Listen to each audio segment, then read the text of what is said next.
I've tracked calories for over 5 years now. It has been one of the best habits for me to be able to lose weight. But at the same time, there's been ways that I've done it in the past that have caused me to gain weight. And so in this video, I want to share with you how tracking calories will make you gain weight if you do it in the wrong way. Back in October 2021, I went on a holiday to Corfu. At this point, I'd been on my health and fitness journey. I'd been going to the gym, I'd been training hard, I'd been invested and obsessed with the perfect workout routine and the way to train and compound movements and all these niche terms.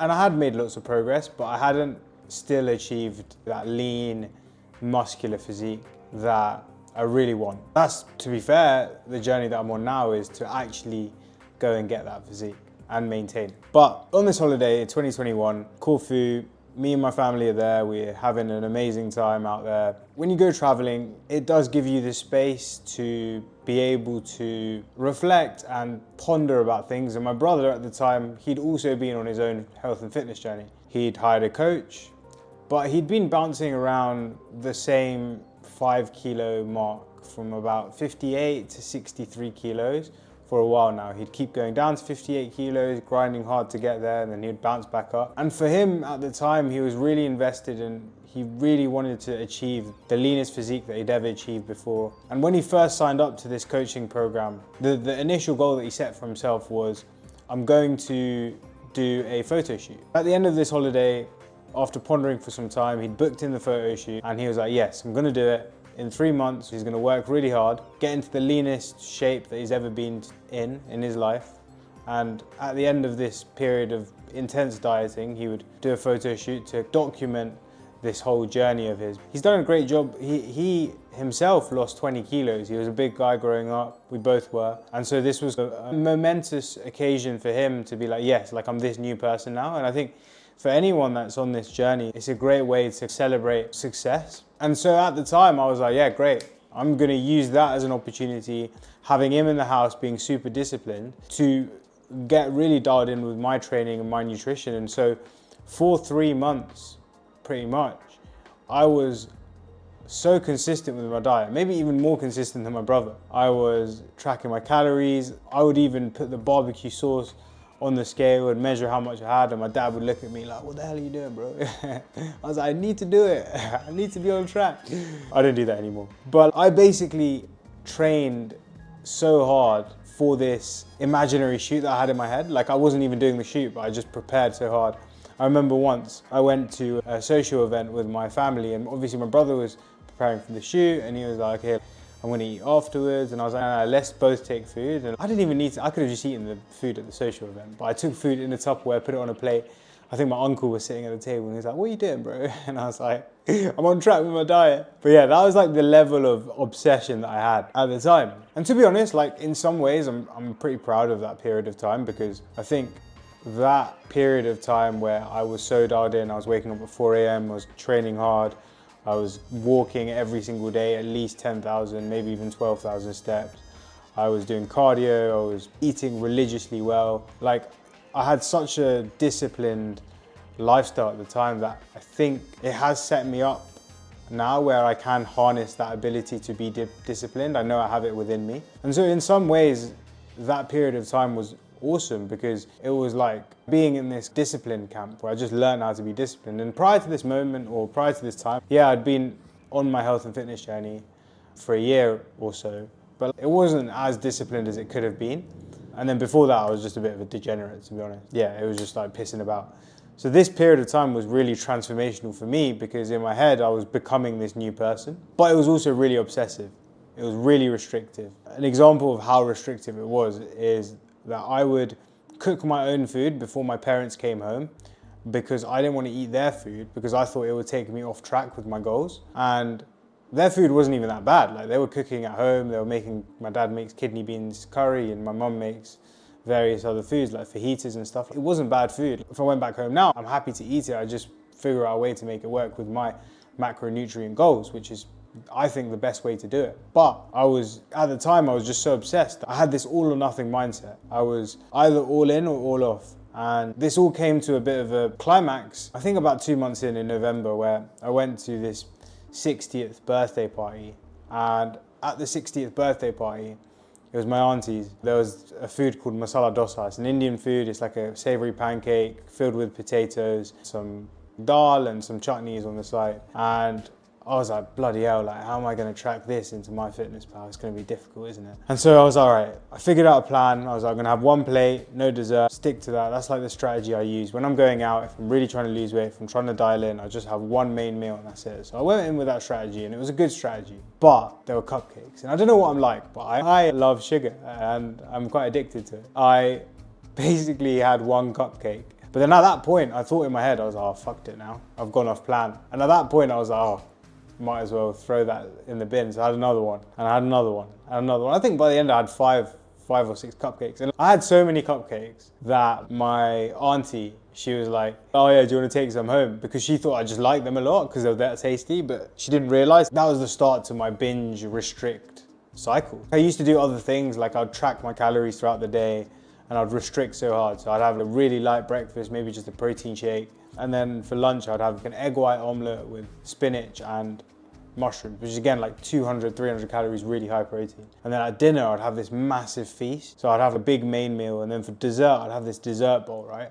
This dessert bowl would consist of a protein pancake, a protein pudding, like Lindal's protein pudding, my protein soy balls, and frozen berries, sugar-free syrup. And it'd be this massive bowl, like 600 calories, and I'll have that just before I go to bed. And the mentality there was like, okay, being on track with my diet so I can get the goals that I want, but actually what was happening was I was restricting really hard so I could have a massive binge at night, and I'd look forward to that binge as well. I'd look forward to this massive hit of dopamine. And so the point here is that, yes, tracking calories works. Tracking calories helps you lose weight because it's the best and easiest way to stay in a calorie deficit because you know exactly how many calories you're consuming. Like, I'm not denying that. But when you take it with such obsession, or when you take it too seriously and you forget about eating whole food diet, eating single ingredient foods, eating eggs, chicken, meat, fish, vegetables, fruits, and eating foods that are going to make you feel good throughout the day, and also just learning to live life and lose weight at the same time rather than just using MyFitnessPal as the one focus for your life, then when you lose sight of all of that, I think it can become quite damaging because I get to the point where I would be really restrictive. So I did this restricting, that was the first time that I binged, and then I'd come back home, the next day I got back on track, I felt a bit guilty about it. I wasn't really aware at the time that this was the binge restrict cycle happening. But then afterwards, this cycle would repeat. So after Christmas I went to Kenya that year. Oh my God, I gained 6 kilos because obviously I wasn't tracking. I didn't have my massive protein dessert to give me the dopamine hit that I was chasing for whatever reason. And I just gained back all the weight that I'd lost anyway. And then I came back, I went restrictive again. And the same thing happened again where I went on holiday, gained back the weight.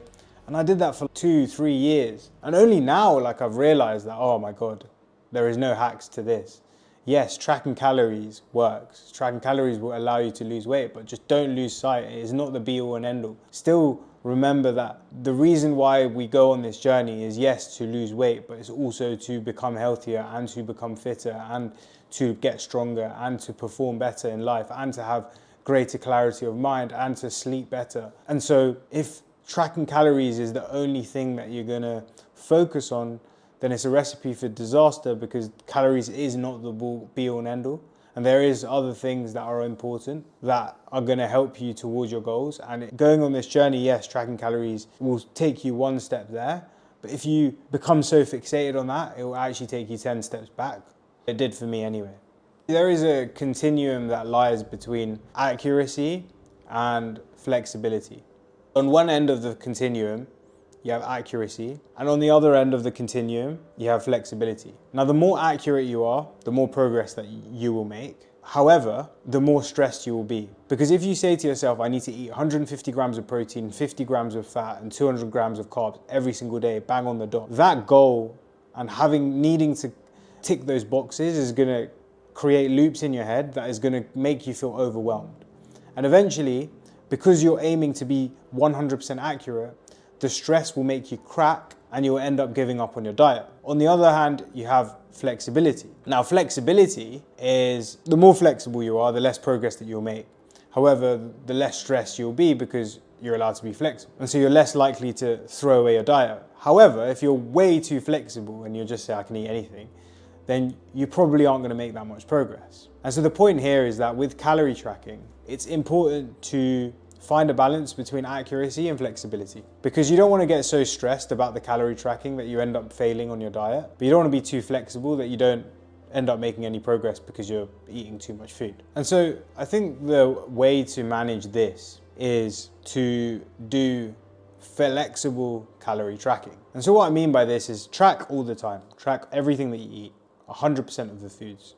Even if you go out for a meal, try to estimate. Even if you go out for a meal, track it. Even if you go to a friend's house, track it. Even if you go anywhere, track it. Just put something in. And so what you're doing is you're tracking 100% of the time with 80% accuracy. Because when you do that, you have the confidence to know that you're roughly in the calorie range that you're looking to get into, so you will make progress. But you're not being so obsessed by the numbers that you restrict social occasions, or you restrict going out, or you restrict eating with your family. And because of that, it becomes way more sustainable. You're able to be way more consistent with your diet, and you end up making lots more progress in the long run because you can just keep going. And I think that is the thing with fat loss, is that a lot of people just stop before they hit their goal because they feel like they're not going to hit the goal, because it just does take a lot of time. And so anything that you can do to hack your brain to just keep going, you eventually will hit your goal. Become the person that you want to be. Peace.